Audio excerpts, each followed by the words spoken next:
ബാക്കി നോക്കാം. അടുത്ത് ഡച്ചുകാർ. സംഭാവന. ഡച്ചുകാരുടെ സംഭാവനയാണ് വായിക്കണം. Hortus Malabaricus. ഡച്ചുകാരുടെ ഏറ്റവും വലിയൊരു സംഭാവനയാണ് ഹോർത്തൂസ് മലബാറിക്കസ്. ഹോർത്തൂസ് മലബാറിക്കസ് എന്ന വാക്കിന്റെ അർത്ഥം എന്തോന്നാണ്? മലബാറിന്റെ പൂന്തോട്ടം. മലബാറിന്റെ പൂന്തോട്ടം. ഹോർത്തൂസ് മലബാറിക്കസ് പ്രസിദ്ധീകരിച്ച ഭാഷ ലാറ്റിൻ ഭാഷ. ഏത് ഭാഷ? ലാറ്റിൻ ഭാഷ. ഹോർത്തൂസ് മലബാറിക്കസിൽ പ്രതിപാദിച്ചിരിക്കുന്നത് എന്തോന്നാണ്? മലബാറിലെ സസ്യജാലങ്ങളെ കുറിച്ച്. കേരള രാമം എന്നറിയപ്പെടുന്ന ഗ്രന്ഥമാണ് ഇത്. കേരള രാമം എന്നാണ് അറിയപ്പെടുന്നത്.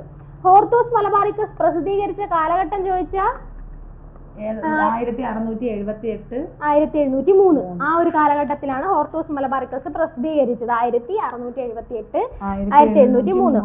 ഇതിൽ ആകെ വാല്യങ്ങൾ, മലബാറിക്കസിലെ ആകെ വാല്യങ്ങൾ 12 ആണ്. മലയാള ലിപി അച്ചടിച്ച ആദ്യ ഗ്രന്ഥമാണ് ഹോർത്തൂസ് മലബാറിക്കസ്. മലയാള ലിപി അച്ചടിച്ച ആദ്യ ഗ്രന്ഥം. ഹോർത്തൂസ് മലബാറിക്കസ് തയ്യാറാക്കാൻ നേതൃത്വം നൽകിയത് ആരാണ്? അഡ്മിറൽ വാൻഡ്രീഡ് ആണ്. അഡ്മിറൽ വാൻഡ്രീഡ് ആണ് ഹോർത്തൂസ് മലബാറിക്കസ് തയ്യാറാക്കാൻ വേണ്ടി നേതൃത്വം നൽകിയത്.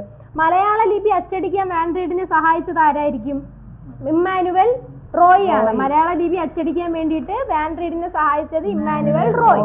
ഹോർത്തൂസ് മലബാറിക്കസിന്റെ രചനയിൽ സഹായിച്ച പരിഭാഷകനാണ് ഇമ്മാനുവൽ കർനെയ്റോ. 2 ഇമ്മാനുവൽ ഉണ്ട്. ഇമ്മാനുവൽ റോയ് ആണെങ്കിൽ മലയാള ലിപി അച്ചടിക്കാൻ വേണ്ടിയിട്ട് സഹായിച്ചു.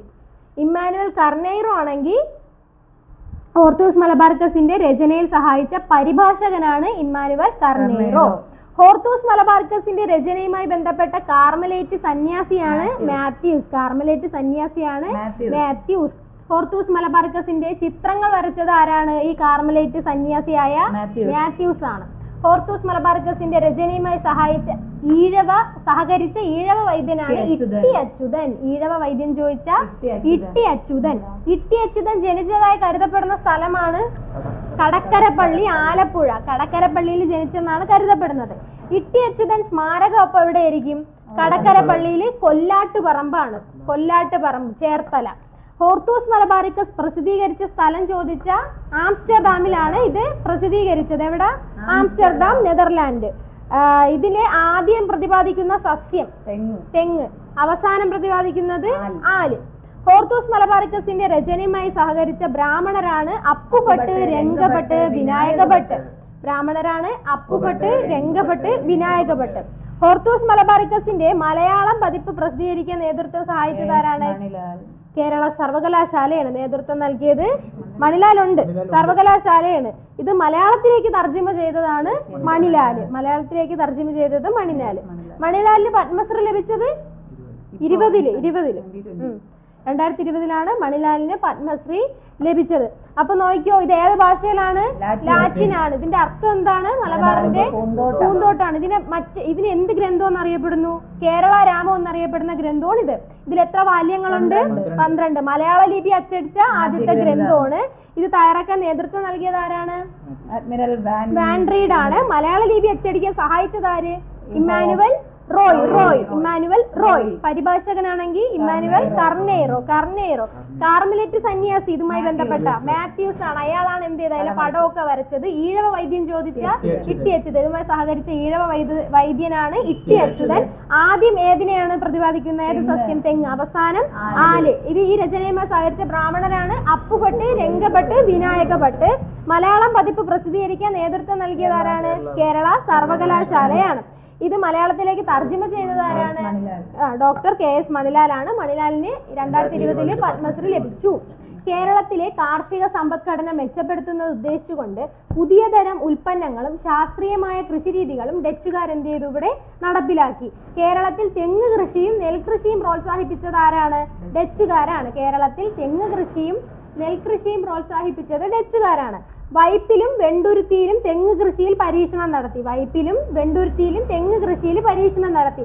സൂററ്റിൽ നിന്ന് മേൽത്തരം അമരിത്തൈകൾ കൊണ്ടുവന്ന് എറണാകുളം, ആലങ്ങാട്, വെണ്ടുരുത്തി, വാരാപ്പുഴ മുതലായ സ്ഥലങ്ങളിൽ കൃഷി ചെയ്യുകയും അമരിച്ചെടി കൃഷി ചെയ്യുന്നതിൽ മത്സ്യത്തൊഴിലാളികൾക്ക് പരിശീലനം നൽകുകയും ചെയ്തു. 1744 കൊച്ചിയിൽ ബോൾഗാട്ടി കൊട്ടാരം സ്ഥാപിച്ചത് ഡച്ചുകാര്. വർഷവും കൂടെ നോക്കുക, നേരത്തെ നമ്മൾ പറഞ്ഞതാണ്. വർഷം 1744. ഇന്ത്യയിൽ ഡച്ചുകാരുടെ പ്രധാന സംഭാവനകളായിരുന്നു ഒന്ന് ഉപ്പ് നിർമ്മാണം, പിന്നൊന്നാണ് വസ്ത്രത്തിലെ ചായം മുക്കൽ. ഇന്ത്യയിൽ ഡച്ചുകാരുടെ പ്രധാനപ്പെട്ട സംഭാവനകളായിരുന്നു ഉപ്പ് നിർമ്മാണവും വസ്ത്രത്തിലെ ചായം മുക്കലും. ഡച്ചുകാർ ചായം മുക്കുന്നതിൽ വിദഗ്ധരായ ഒട്ടനവധി ആളുകളെ തൂത്തുക്കുടിയിൽ നിന്ന് കൊണ്ടുവന്ന് എല്ലാ സൗകര്യങ്ങളും സജ്ജീകരണങ്ങളും നൽകി കേരളത്തിൽ താമസിപ്പിക്കുകയും അവരുടെ തൊഴിലിൽ സ്ഥലവാസികൾക്ക് പരിശീലനം കൊടുക്കുകയും ചെയ്തു. ഇന്ത്യയിൽ പാശ്ചാത്യ ശാസ്ത്രം പ്രചരിപ്പിച്ചതും ഡച്ചുകാരാണ്. പാശ്ചാത്യ ശാസ്ത്രം പ്രചരിപ്പിച്ചത് ഡച്ചുകാരാണ്. കുഷ്ഠരോഗികൾക്കായി ഡച്ചുകാർ ആരംഭിച്ച ആശുപത്രി ആരംഭിച്ച പ്രദേശമാണ് പള്ളിപ്പുറം. കുഷ്ഠരോഗികൾക്ക് വേണ്ടിയിട്ട് എന്ത് ആരംഭിച്ചു? ആശുപത്രി ആരംഭിച്ചു. എവിടെയാണ്? പള്ളിപ്പുറം. ഡച്ചുകാർ 18-ാം നൂറ്റാണ്ടിൽ ഇന്നത്തെ തൃശ്ശൂരിൽ നിർമ്മിച്ച കോട്ടയാണ് ചേറ്റുവ കോട്ട. ഏത് നൂറ്റാണ്ട്? 18-ാം നൂറ്റാണ്ടിൽ ഇന്നത്തെ തൃശ്ശൂരാണ് എന്തിരിക്കുന്നത്? ചേറ്റുവ കോട്ട 1714. അടുത്ത് ബ്രിട്ടീഷുകാര് എന്തൊക്കെ സംഭാവന നൽകി? ബ്രിട്ടീഷ് കാലഘട്ടത്തിൽ കേരളത്തിന്റെ തോട്ട മേഖലകളിൽ വളർന്നു വന്ന പ്രധാന വ്യവസായങ്ങളായിരുന്നു തേയില, കാപ്പി, റബ്ബർ. തേയില, കാപ്പി, റബ്ബർ. ബ്രിട്ടീഷ് ഭരണത്തിലെ ആദ്യകാല ലക്ഷ്യങ്ങളിലൊന്ന് മലബാറിൽ ഒരു നീതിന്യായ വ്യവസ്ഥ രൂപപ്പെടുത്തിയെടുക്കുക എന്നതായിരുന്നു. ഇതിനായിട്ട് മലബാറിലെ 7 പ്രത്യേക കേന്ദ്രങ്ങളിൽ നീതിന്യായ നിർവഹണങ്ങൾക്കായി ദാരോഗകൾ ഏർപ്പെടുത്തി. എന്തേർപ്പെടുത്തി? ദാരോഗകൾ. എന്തിനു വേണ്ടി? നീതിന്യായ നിർവഹണത്തിന് വേണ്ടി മലബാറിലെ 7 പ്രത്യേക കേന്ദ്രങ്ങളിലാണ് ദാരോഗ ഏർപ്പെടുത്തിയത്. 1802 കോൺവാലിസ് നടപ്പാക്കിയ നിയമമനുസരിച്ച് ജുഡീഷ്യലും എക്സിക്യൂട്ടീവുമായ അധികാരങ്ങൾ വേർതിരിച്ചു. 1802 കോൺവാലിസ് നടപ്പാക്കിയ നിയമമനുസരിച്ച് ജുഡീഷ്യലും എക്സിക്യൂട്ടീവുമായ അധികാരങ്ങൾ വേർതിരിച്ചു. തലശ്ശേരിയിൽ ഒരു പ്രവിശ്യ കോടതിയും തലശ്ശേരിയിലും കോഴിക്കോടും ജില്ലാ കോടതി ഏർപ്പെടുത്തി. അപ്പൊ പ്രവിശ്യ കോടതി എവിടെയായിരുന്നു? തലശ്ശേരിയിലായിരുന്നു. തലശ്ശേരിയിലും കോഴിക്കോടും വന്നത് എന്താണ്? ജില്ലാ കോടതിയാണ് രണ്ടിടത്തും വന്നത്. ബാസൽ ഇവാഞ്ചലിക്കൽ മിഷൻ മലബാറിൽ നെയ്ത്തുശാലകളും ഓട്ട് കമ്പനികളും തുടങ്ങി. ബാസൽ ഇവാഞ്ചലിക്കൽ മിഷൻ BEM മലബാറിലാണ് എന്തൊക്കെ തുടങ്ങി? നെയ്ത്തുശാലയും തുടങ്ങി, ഓട്ട് കമ്പനികളും തുടങ്ങി. അങ്ങനെ ആദ്യത്തെ ഓട്ട് കമ്പനി സ്ഥാപിച്ചു പുതിയറക്കല്ല്. 1874 ആദ്യത്തെ എന്ത് സ്ഥാപിച്ചു? ഓട്ട് കമ്പനി സ്ഥാപിച്ചു. ബ്രിട്ടീഷുകാർക്ക് നിലമ്പൂരിൽ എന്തുണ്ടായിരുന്നു? തേക്കും തോട്ടം ഉണ്ടായിരുന്നു. അത് ആരംഭിക്കാൻ നേതൃത്വം നൽകിയത് കൊനോലിയാണ്. 1500 ഏക്കറോളം കൊനോലി വച്ച് പിടിപ്പിച്ച തേക്കിൻ തോട്ടം പിന്നീട് കൊനോലി പ്ലോട്ട് എന്ന് അറിയപ്പെട്ടു. ഇംഗ്ലീഷ് ഈസ്റ്റ് ഇന്ത്യ കമ്പനി അഞ്ചരക്കണ്ടിയിൽ സുഗന്ധവ്യഞ്ജനങ്ങളുടെ തോട്ടമുണ്ടാക്കിയേ. അത് 1797 ബ്രിട്ടീഷ് ഭരണം കേരളത്തിലെ ജനജീവിതത്തിന്റെ വിവിധ മേഖലകളിൽ ചെലുത്തിയ സ്വാധീനമാണ് അടുത്ത് വായിക്കണത്. ഭൂനികുതി സമ്പ്രദായത്തിൽ മാറ്റങ്ങൾ ഉണ്ടാക്കി. കൊളോണിയൽ ഉദ്യോഗസ്ഥ ഭരണ സംവിധാനം സ്ഥാപിച്ചു. കച്ചവട രംഗത്ത് ബ്രിട്ടീഷ് ആധിപത്യം സ്ഥാപിതമായി. കാർഷികാധിഷ്ഠിത വ്യവസായങ്ങൾക്ക് തുടക്കം കുറിച്ചു. ആരോഗ്യം, വിദ്യാഭ്യാസം, വാണിജ്യം, ഗതാഗതം, ബാങ്കിംഗ് എന്നീ രംഗങ്ങളിൽ അടിസ്ഥാന ഭൗതിക സൗകര്യങ്ങൾ സൃഷ്ടിച്ചു. ഒന്നും കൂടെ വായിക്കാന്.